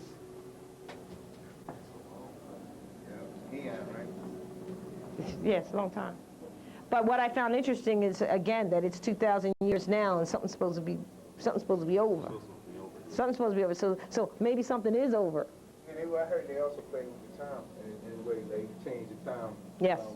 The Gregorian calendar is like a little bit off, a lot off. Well, actually, yes, the Gregorian calendar is off. I know about that. For instance, since you mentioned it or brought it up, give you something to think about for a minute. Octagon is 8-sided, Polygon. it's an 8-sided geometrical thing, right? Scepter, okay, octagon is 8-sided, so wouldn't October be 8th month? That's right. Decimal is 10, wouldn't December be the 10th month? Nueve, there's another one. November, Nueve would be the 9th month. Scepter, 7-sided, would be the 7th month for September. So yes, yes. And by 500 and, is it 580 years? I'm not exactly sure. 580. 500 what? 586. I used to, I don't know. no, it's an even number. It's 580 because 8 and 5 is 13. I think it's 580. It's 580, it's 13. 'Cause that's another thing about numbers. If you get into numbers in numerology and understand numbers, it's all divinely done. Like I said, the 3 and the 4 is constantly in here. So we understand that the polarity differences between, so you really, if you want to remember, kind of like do some of this and remember there are keys. Think of only 6 signs and remember their opposites, and you got it. And you really must do that in order to really be able to get to see things, you know, and because you got to quickly be able to say. This is like right now, the set of age of Aquarius is there, well, so is Leo. Say that again? If the age of Aquarius is here, then so is Leo. You know that. Automatically. So you just now said it. Well, I'm saying, if you learn the 6 signs and then learn their opposites, then you'll know it. Right. All right, now listen, because I hear that about the 12 signs or 12 prophets and things like that. But sometimes they would mention a 13, an extra, like the sun or something, or the sun is not a planet. Just like the little man said right here. This is the 13th. I'm going to show you that. Like they had a movie. I'll put this back in here. The 13th is you. Whoops. Right there in the center. 13th No, is you, right there in the center. Little, what's your name, son? Otiama. Pleased to meet you, my son. He said that was the sun. He's vibing, and it is. Because your body is a temple. It is Solomon's temple, right? Solomon equates to soul of man, and it equates to solar man. So that's the 13th right there, the center. It is in you. You're it. Same thing with Christ and the Father. In the Christ. That's if you want to, that's Jesus. And they pinned him to the cross, so they say. That's a good thing then, isn't it? Because this is justice. This is it. The code name for Jesus is justice. So they pinned him to the cross. And you think it's a bad thing and you're feeling bad for him. And, you know, and some of us, even back in the day, when we were growing up, I know my age, and, you know, somewhere around there, we had a picture of Jesus on the wall. He was white. Then we started thinking, wait, well, I was saying he was white. No, he was colored, actually. That's what they are, colored. So, yeah, and then you had Kenny there, too. And then you never thought that, well, if he was bent down almost to a 90, oh, I didn't do nothing, did I? No, you did that. Thank you. Almost to a 90-degree angle, the thorn, or wreath of thorns that was on his head would have fallen off with their type hair. Yes. But with our type hair, typically, right? Because it even has a description. It says what? It says feet of bronze and hair of wool. Let's hold it right there for 1 second. If any one of us or you or anyone went to church, went to Sunday school, I did, I went to Sunday school, and read that, and still walked around and didn't accept the fact that it was you, we got a serious, serious problem. I would say. And that's kind of where we are right now, waking up. Think about that for a minute. And your parents didn't know any better. That's unfortunate. That is a very unfortunate thing, that parents didn't know to teach their children differently.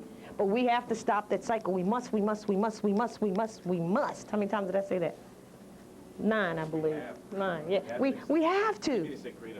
Yeah, we have to. We have to. Right. You know, and you couldn't tell them to take them off the wall. Because why? Because in our mind, there was someone coming to save us.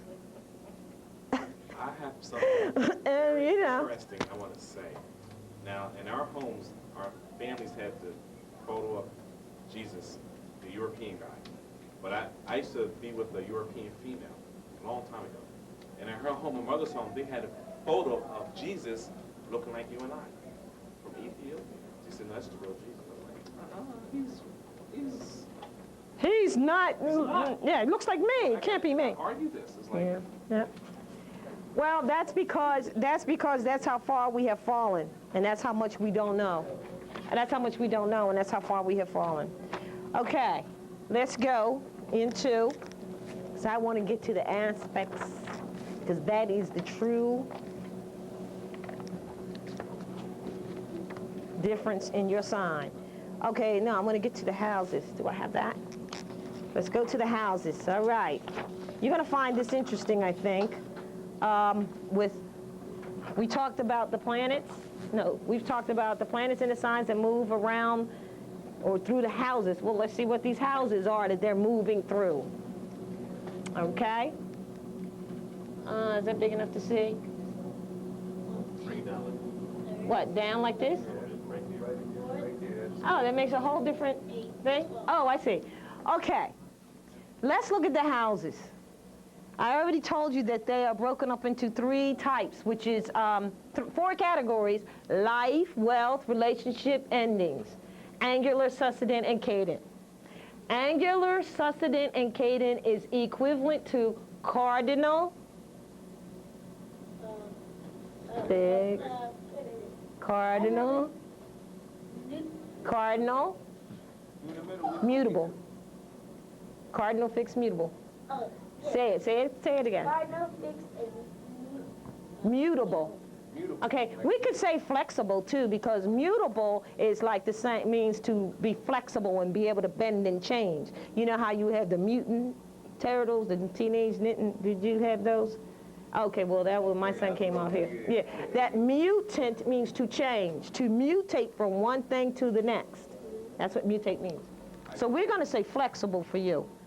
We can say cardinal, because I want you to guys understand that sometimes you're going to see, and throughout this, when I put this up, I'm going to give you the other words too, because you'll see them as well. And I want you to know them when you see them, because that's what it's all about. Like, for instance, I saw in one book they called temporal, and I said, wow, what is temporal house? So after I went and reviewed it, they're just talking about one of these categories of life. They decided to call the wealth house temporal. That's all. So, you know, you just got to know these things. You got to be able to. I like it this way because it breaks down to me and it's very explanatory. So, angular, succedent, and cadent is the same as cardinal. cardinal, fixed, and mutable. All right, okay. And life, wealth, relationships, and endings, which we haven't gotten into yet, is the same as fire, air, earth, and water. Okay? Now, here we go. The houses of life is where all the fire signs reside. The houses of wealth is where all the earth signs reside. Is this starting to make sense? The houses of relationship are where the air signs reside. And the houses of endings are where the water signs reside. Yes? I have a question. If, one thing that confuses me is if every person has a different ascendant when you were born, it shifts which planet or which signs are in which house. And I know that each sign has a ruling planet, which makes it, is that what keeps it the same? Like allowing the first, the fifth, and the ninth house to all be fire because of the ruling planet? No. Here's what I'm saying. I'm giving to you the foundation of the cosmos. These are the houses. These are the types of the houses, and they are related to the signs. In other words, all the signs have a place that they call home. The fire signs, the 3 fire signs, right, call the houses of life, which are the first house, right here, the 5th house, right here, and then the 9th house. Those are the houses of life, right? that's where you'll find the fire signs on the wheel. But not on, like, every person's wheel. No, we're talking just generally. This is where they lay. As far as where you're going to find them when they're moving around, that's different. But understanding that this is a house of wealth is the first thing you must know, so that whatever sign is in that house, when it moves around on your chart, that sign is affecting your house of wealth. Okay? Which is an earthly thing, right? But it's, Well, the wealth signs happen to represent right. all of the earth signs. Yes, ma'am. Okay. Okay? You got it now? Okay. That's how that works. Same thing. And that's why I was saying that they have their homes. And I wanted you to see the correlation on here of where they are, because they don't change. The signs do not, they are consecutive, they stay the same. You don't have to wonder about where they're going to be. They're going to be right behind each other in a consecutive order. The moon, on the other hand, because the moon has its own cycle, could be anywhere. And then Mercury, Mars, Venus, which we'll get into, usually it can be right behind your sun sign, and usually is, which is why sometimes you can have so many in one sign. It's not unusual. It's not unusual at all. In fact, if you have Mercury rising before your sun sign in a higher degree, you know, you are really quick with it. You know, if you have it running a little lower, it doesn't mean that you're not, but you understand what I'm saying, because Mercury is your reasoning and thinking power. Gives you your reasoning and thinking mind. That's what Mercury does, but it also controls health. I think it controls health because I'm trying to equate that it means if we worry too much about things, we destroy our health. That's what I think. But anyway, so now do you understand what I'm trying to say about the houses now? So these are the houses. Think of them as being stationary. They're sitting there. This is what they control. They're in your neighborhood. Now the houses of relationships are where all the air signs are going to want to hang out at, because that relationships and air, you know, and then the houses of, as the sister said, wealth, that makes sense with earth, and the houses of water make sense with the Indians. Still waters run deep. You know, we come in through the water, and they actually go out through the fire. We'll come in through the fire, but in the water. So people who are water signs, if you know any of them, they're Pisces, Scorpio, and like I don't know this, right? Cancer, and just you know, they are emotional, imaginative. You know, I kind of got an explanation of them on the next page. So the angular houses, what does that mean? It means the same thing as cardinal. Cardinal, fixed, and mutable. That's right. And what's cardinal mean? Cardinal is To start something. start something. Fixed is middle of something, and mutable is To change out. And that happens every season. When the spring comes and the summer, for the 3 months of the season, that's what happens. When March comes, it's cardinal, because it starts the spring, right? And then April's in the middle of the spring, and then May it mutates out, right? Or I'm sorry, June, because actually I'm saying March, but really everybody knows it's mostly all of April. Okay, so the houses are at the angles, the angular houses, which is what we were comparing to, are just like the cardinals. They're at the angles they're on the angles at the cardinal points where the seasons change, right? Now, in your chart, any planets that end up in that house will be prominent. Will be prominent, dignified, glorified, stronger. Have a stronger influence because they're in an angular house. This is how you begin to understand, to really do your natal chart.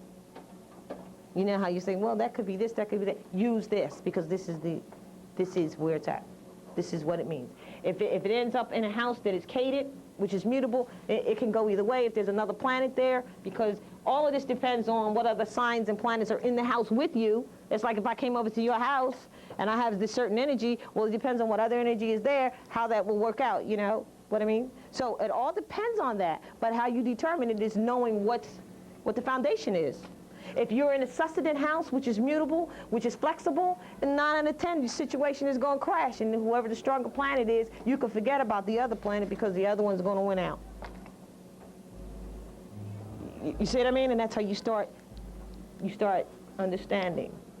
Especially if it's like a Mars or a Saturn or something, which consider malefic, but there are no malefic or bad planets at all. It's a matter of how you look at it. Their energy is so dynamic, or they have dynamic nature. That's what it is. And Mars, you know, I like to bring it down to Mars like to pick a fight, because he's your planet of action. Action means action, and includes your physical fight nature or whatever. And in fact, Mars rules Aries. Aries governs the physical body, so the self. So if he's in there, and then there's a situation, he's going to sort of exemplify the action part. You know, he's going to outrule it, because that's just his nature. Doesn't mean he's a bad person. It's just who I am. That's what he does. Yes, sir. That's who I am. That's what I am. I am what I am. How come asteroids aren't included? Well, you know what? Asteroids are included in terms of affecting you. Yes, they are. Everything up there affects you. In fact, this whole thing about astrology is infinite. You could go on and on and on and on. But this is the basis for understanding mostly what you need to understand in terms of what is the heavier influences here. But you could go on and on. Everything affects you. But I say that if you don't at least have this, no matter what else comes your way, you have no idea what you're standing on, the foundation that you're on. And this is why it's important to know this. So we understand Anglo-Saxon? So like, just kind of what he was saying, like when them asteroids hit hit Jupiter, I'm not asteroids, but the meteors hit Jupiter, somebody born in that, what do you think they would be? Like, remember when they had, I think back Jupiter. Jupiter was hit by some meteors recently. Maybe it was like 10 years ago. Because Jupiter was coming here, that's why.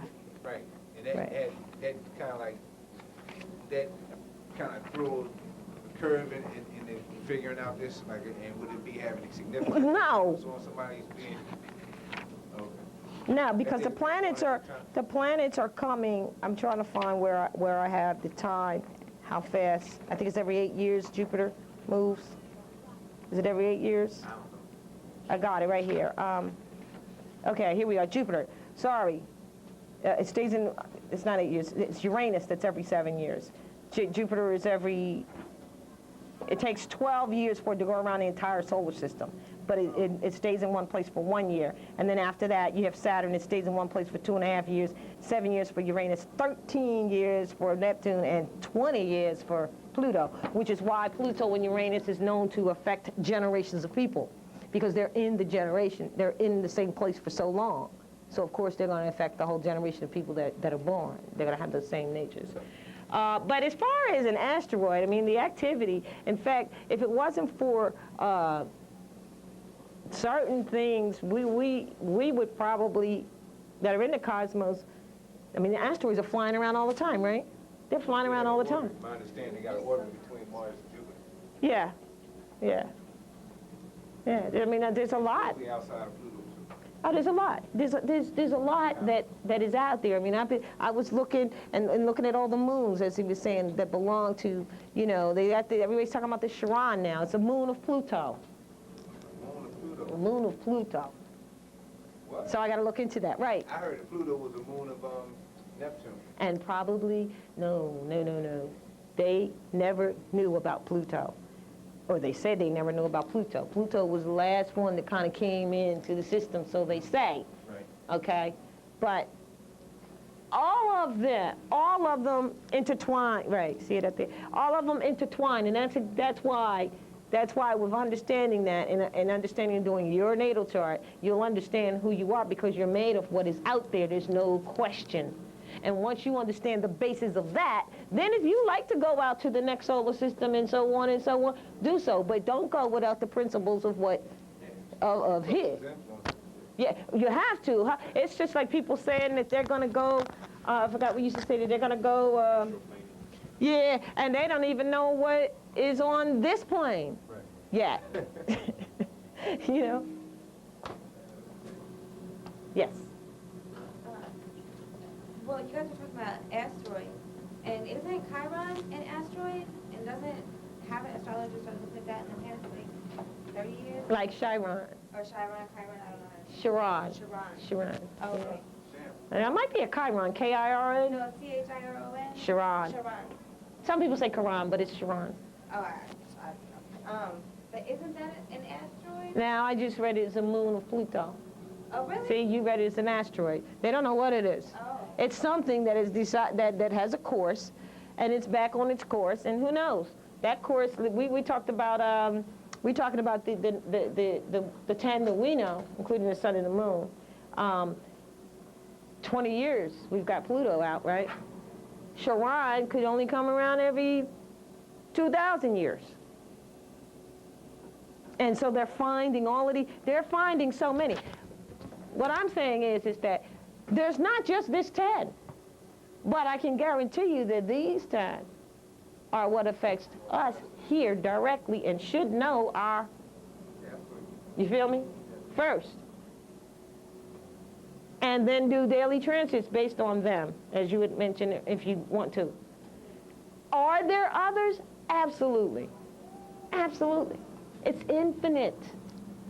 But it's important to know the basis. Because once you get here, you're off the planet. And then when you go wherever it's a great thing. It's a great thing. It really is. Because it starts to make sense when it was so difficult before. So I want you to ask any question that you might have as we go through here. Okay.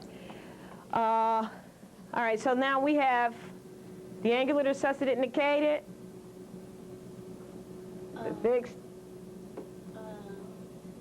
What's it again? It was, the first one was Fixed. Cardinal. Cardinal, fixed, and mutable. Thank you. Now, the houses are the same way, and they're in the same place.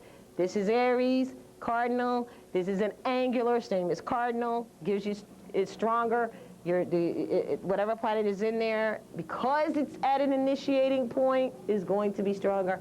And then you have your susseted house, which is the same as fixed. So whatever is there is not going to be weakened, nor is it going to be strengthened. It is just going to it's just going to stand on its own merits. So that helps you when you go to a house that's cadent, that is very flexible and can weaken, so you can forget about it being a fight when there's two planets in and one is stronger than the other. It's over, because this one's going to bow down. Unless the planet that is in this house is the planet that rules this house. Okay, we haven't gotten it yet. We're going to get there. I'm going to pull that together for you, but you understand what I'm saying? Not really clear. For each house, there's a planet that rules it. Right. Believe me, when you go to the book, Yeah, I see it right here. I put it on the outside, right? It's also on the inside. But there's a planet that rules it for each house. So that means that planet is comfortable in this particular house. Oh. This is my house. This is my domain. You are the planets, the other planets, and the zodiac are visiting my house. But I'm in charge here. I'm comfortable. My essence is here. Okay? All right, you got me now? So now here comes another planet or sign, and they're in my house. So, depending on the situation and what it's covering, like if it's two planets that one could be stronger than the other, if it ends up in this cadent house that's mutable, it's going to fall, the weaker one, without question. Unless, see, because all the planets are not always home. Right. In fact, they're the ones that's moving. But their essence is in their home. Right. They rule this house, even if someone else comes to visit it. You got it? Would it be totally phased out, say from Pluto visited Taurus house? No. All of the planets visit all of the houses. In fact, it's about a party at all the houses. For some reason, the planets and the signs want to, need to, gotta go to all of these houses. What I mean is sometimes are they at their weakest in certain houses? Yes, and I'm going to put that one up next because that's really interesting. Okay. So that when you're looking at your chart, I can guarantee you there are planets who absolutely are weakened when they're in certain places and totally are debilitated, totally fall in others. And you got to know that. So if you look and you see that this planet is here, the sun that gets weakened in Libra.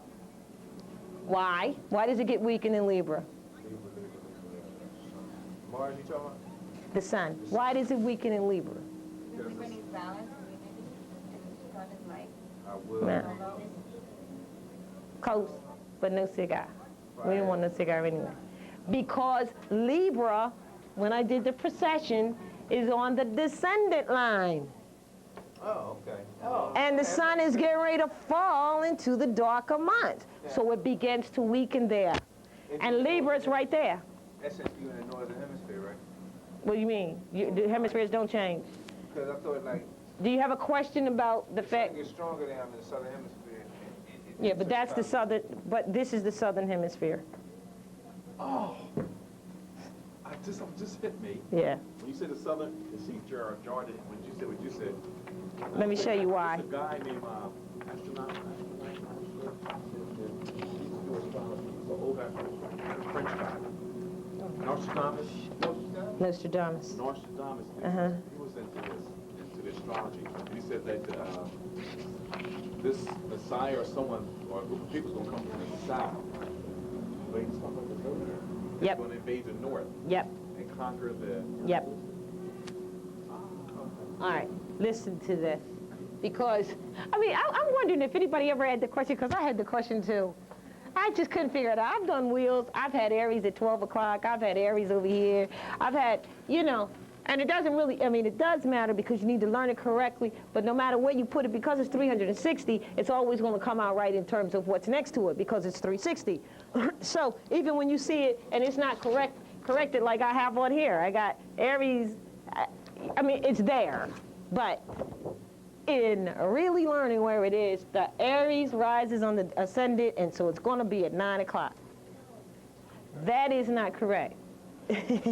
That's beautiful. That's a beautiful piece right here. I would love to have this right here in my home. No, it's a mix. You can cut the light out. I don't need it. Where is it? Oh, you got it? See that piece right there? This is a beautiful, oh man, wouldn't you like to have this like a, you know, as a rug or a tapestry or some kind? It's so nice.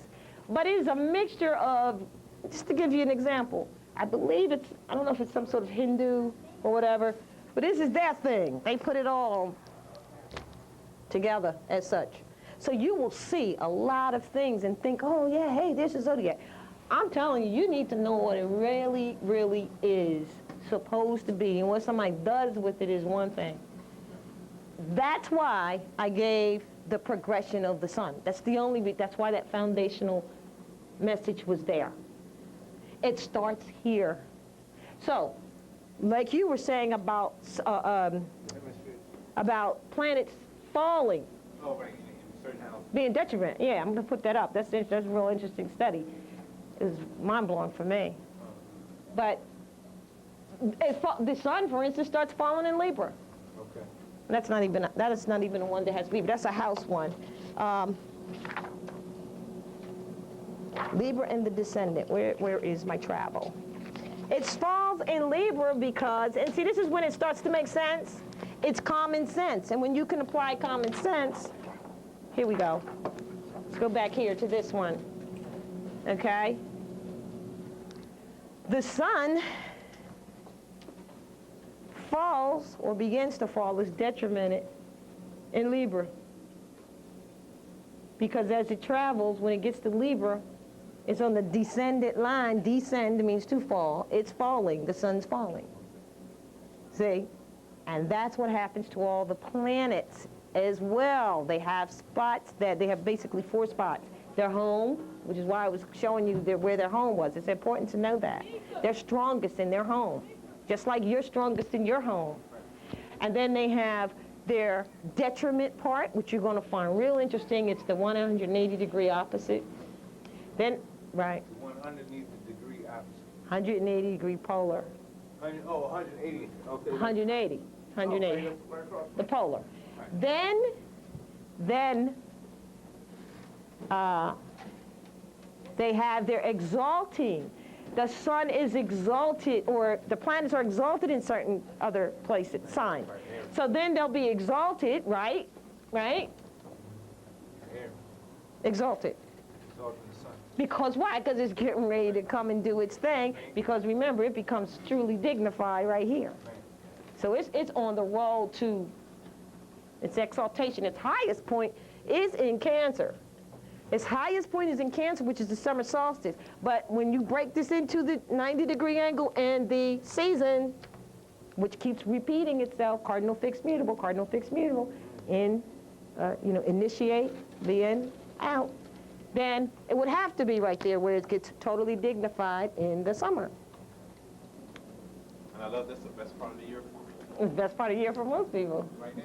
It's beautiful. I mean, I would say to you, remember I told you about the sun stopping at winter solstice for 3 days and then coming back alive on the 25th? It does the same thing in the summer solstice. It's just that they didn't use the summer because, we couldn't be out there having too much fun praising the Lord, Jesus, in the summer. Not us. Oh, no. Keep them in the winter. So now that yes, you asked an important question. Again, this is why this is important to get this foundation right here. And then let's go to the planetary. Well, I'm sorry, I just want to make sure that we get through the houses first, that we understand the houses. Very, very important. These are, I should make this bigger and I will next time. These are the houses that the planets and the sun seem to enjoy going to visit all the time. These are the planets, the houses of your life. That's what they are. You have Aries, which is a life house. It happens to be a life house as opposed to a wealth house or a relationship house or an ending house. But it gives you your, now the words are gonna be a little different in the houses than they are in the signs. Okay? A little bit more, these are the houses, okay. Aries is your light or energy. So what does that mean? When you do your chart, whatever is in this house, whatever planet ends up in this house, it could be a planet that rules something else, of course, but it ends up in this house, or whatever sign ends up in this house, it represents your energy. So if you got a sign that has weak vitality by its nature in your first house, then you're gonna have weak vitality. You got it? And you have to learn what the planets are, what they represent, what the signs are, and what they represent. So, and it seems complicated, but it's really not. It comes together. Once you get the foundation, that's like anything else. It's just like raising our children. Give them the foundation, they'll come together in the end. You take one child that you raise with the good foundation, as we might want to call it. You take one that you didn't get it. The one that has the good will come back to what Mama taught him in the end after he's finished going nuts around 13 to 16 to 17. Yeah, but the one who never got it will have a harder time because, well, they might be devoured.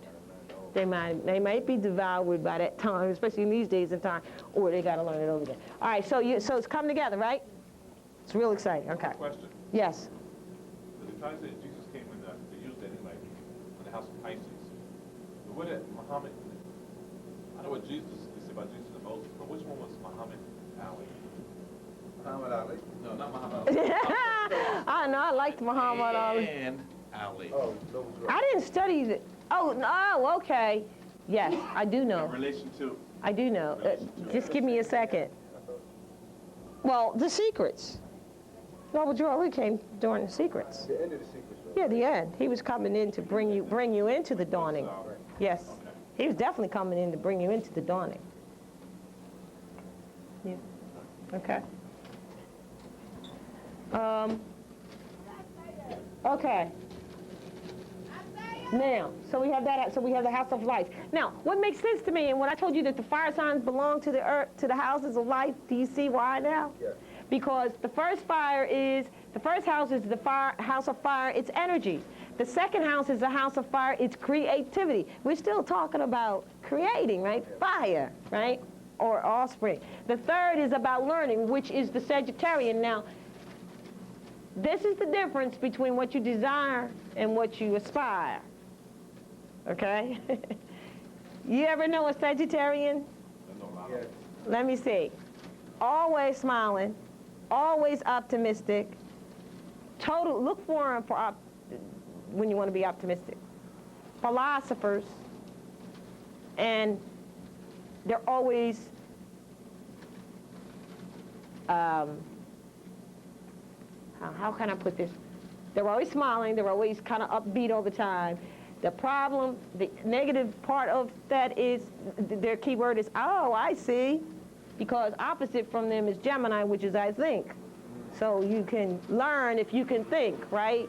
So, but if they ever get a hold of something, information or whatever, and it ain't quite right, forget about it. They take off with it. You can't tell them no. You can't tell them anything. They got it, you know.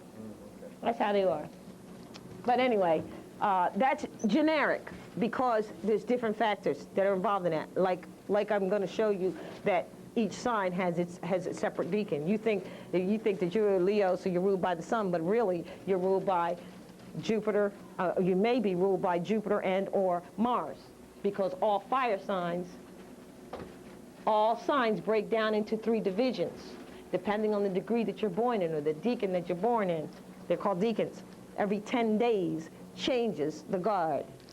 And the changing of the guard is only going to be the ruler of the sign in your same element.